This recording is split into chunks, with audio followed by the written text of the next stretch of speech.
to the hot spot, to the danger zone. It's a good contest here. Here's Riewoldt off the ground. What's he doing? Sooner or later it's going to happen. Bring on the World Cup.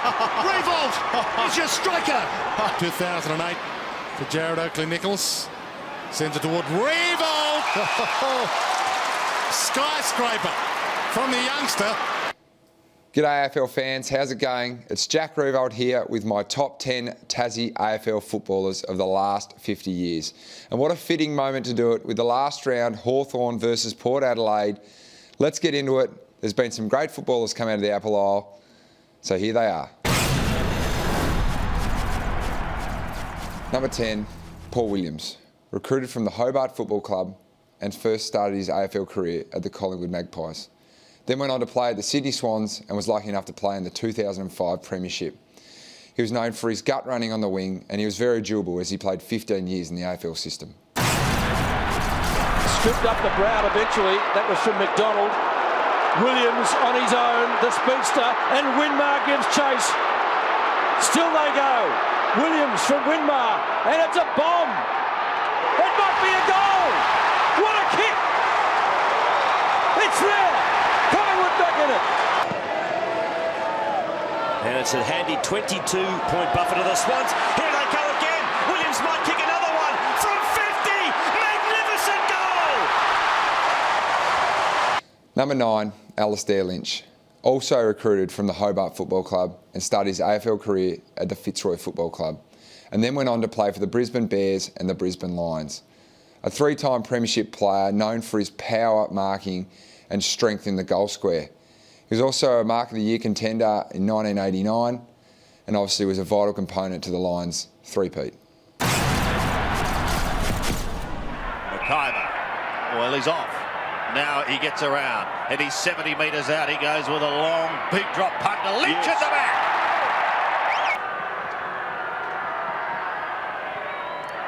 And Lynchy, happy birthday. Lynch, a brilliant mark. Now this man getting the ball, sure, he's the spare man in defence. He's gone without it. Lynch gathers. He's got loose men everywhere, but he decides to have a punch shot, and it's an absolute ripper. Number 8, Rodney Eade. A close one for me, seeing as he's my mother's cousin. He's recruited from the Glenorchy Football Club, played 229 games for the Hawthorn Football Club, played in 4 premierships. He was a speedy wingman, but now known for his coaching ability. Obviously coached at the Sydney Swans, coached at the Western Bulldogs, and now is in charge of coaching development at the Collingwood Football Club. 19 minutes played in the second term. Twisting, dodging and weaving. Eade out of trouble, straight to the judge. Gives it back again. Out wider to Shields. Picked up by Chris Muir, hand pass across to Eade. Hawthorn really getting out of trouble in fine fashion as Rodney Eade, after one bounce, comes up to the wing. Kennedy under pressure gets a left foot kick and it's a good one too, finding Eade just outside 50. Eade will be forced onto the left foot, runs his full distance. Great looking kick by Eade, celebrating his 250th his goal. Number 7, the big fella, the Cho, Matthew Richardson, recruited from Devonport, played 282 games for the mighty Tigers. Is a multiple Michael Roach medalist, kicked the most goals on the MCG so far. He was known for his passion, he was known for his flair, he was known for his ponytail in the early days, but ultimately he wore his heart on his sleeve.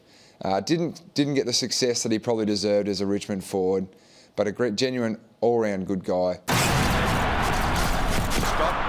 He's still able to gather and then kick with his right foot up towards full forward. McIntosh gets back. Richardson gathers. Screw punt kick by Richardson. Yes. A great goal. Goal of the day. Bradshaw versus Stafford. Richo from the angle. Can he finesse it home? He can. Already 2 tonight for Pollack. Kicks back inside the 50. Richardson!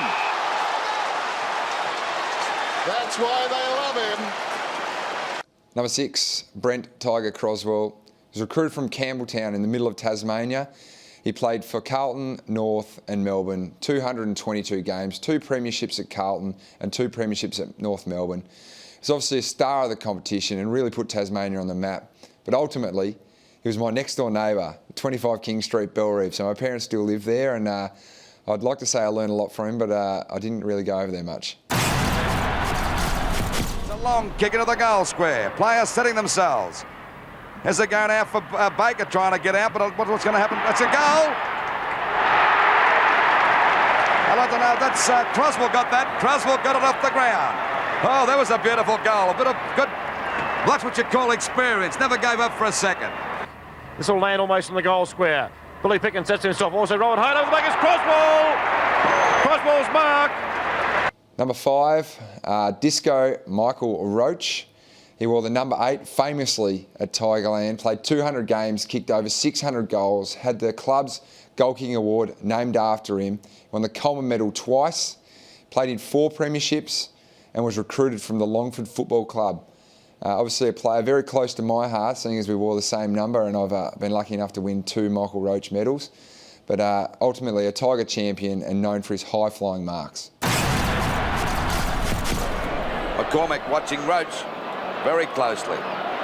Ah, beautiful mark for Roach. Outmanoeuvred incompletely. Too tall, Lou. Could be a little bit suspect with that fire. The kick is okay. It's another goal to Richmond, so they go to 2 goals, 2-4. Well, Cloak finally forced that down to Jesse. He's doing a great job on Billy Pickens. We see Kane send the ball back, looking for Roach again. He's got it. What a great mark. To the top. Right now he's lining them up. And has put it through for another one to Richmond. The final 4 and number 4, you could throw a blanket over any of these 4 guys. There'll be plenty of arguments over any local pub, over a Cascade or a Bogues down in Tassie, over who the final 4 could be and in what order. But I've gone with the Doc. Darrel Baldock, recruited from Latrobe, the home of the Platypus in Tasmania. He played 119 games for the St Kilda Football Club. He's their only premiership captain. He went on to coach the club as well. And he was a true fighter. He just embolised what AFL football is about and what the St Kilda Football Club was about. And, I mean, when you speak about Tasmanian football, he's in the first couple of sentences, the Doc. Quiet in this quarter. McMaster Smith drives up towards the forward pocket. A chance for Collingwood to clear here. Down the ball, Lockie's running into an open goal. He kicks. It's there. Pocket Cooper's a chance here. Silvani, Cooper to Baldock. There it is. No, he can't pick it up. It's over towards Baldock. Baldock tackled by Gillard, but look at this boy go. A left footer at goal, and it's there. Number 3, Peter Hudson. Recruited from the New Norfolk Football Club, played 129 games, kicked 727 goals for the Hawthorn Football Club, famously wore the number 26. He was known for his flat punts and his goal kicking accuracy, but I think the biggest thing he was known for is the only player ever to get a lift to an AFL game in helicopter. So something that I think he's pretty proud of, and obviously a great figure in Tasmanian football. Puts it up in the goal square. Hudson and Rantel. Hudson at the back, pulls it in. Oh, good mark. Oh, it's another one to Peter Hudson. Kicks on its way. It's into the goal square almost. Hudson's there. You can see the big hands go up. Oh, gee, this will be a mighty kick. He's not far out, but have a look at the angle. He manoeuvres around and he kicks. He's put it through. A glorious effort. Glorious. That's his 3rd. Barrett once again as he hitting his straps, kicks down goalwards. Oh! Hudson got it in the back and still took the mark. Remarkable concentration. Directly in front, kicking to the Richmond goal. No doubt in the wall. Number 2, Royce Hart. The young kid was signed from the Clarence Football Club, my local football club, to play with the Mighty Tigers. Wore the number 4. Famously signed for, I think, 2 suits and 6 shirts back in the old days there. He played in 4 premierships. He's a member of the Tasmanian, the AFL and the Richmond team of the century.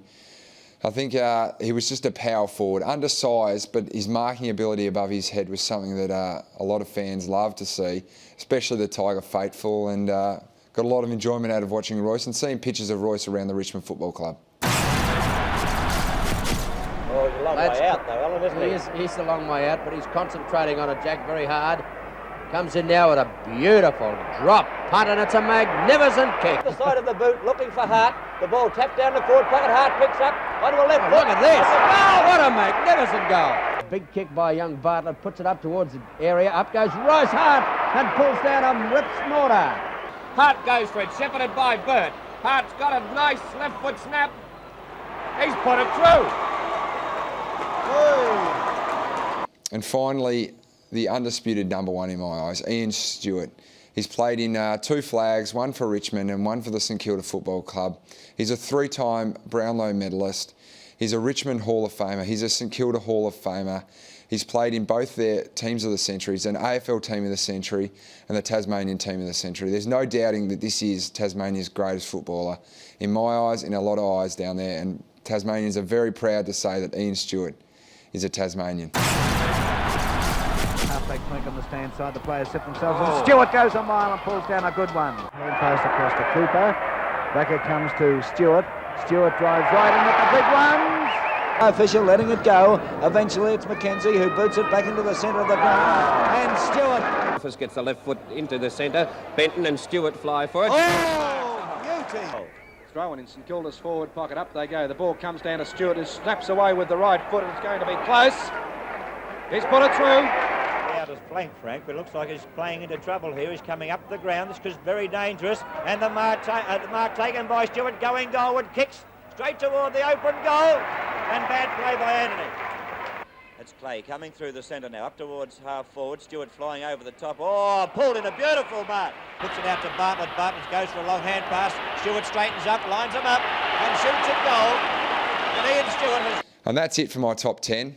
Hopefully you can agree with them. If you don't, then disagree. But there's going to be plenty of arguments on who Tasmania's best 10 AFL footballers are of the last 50 years. I hope you enjoyed it.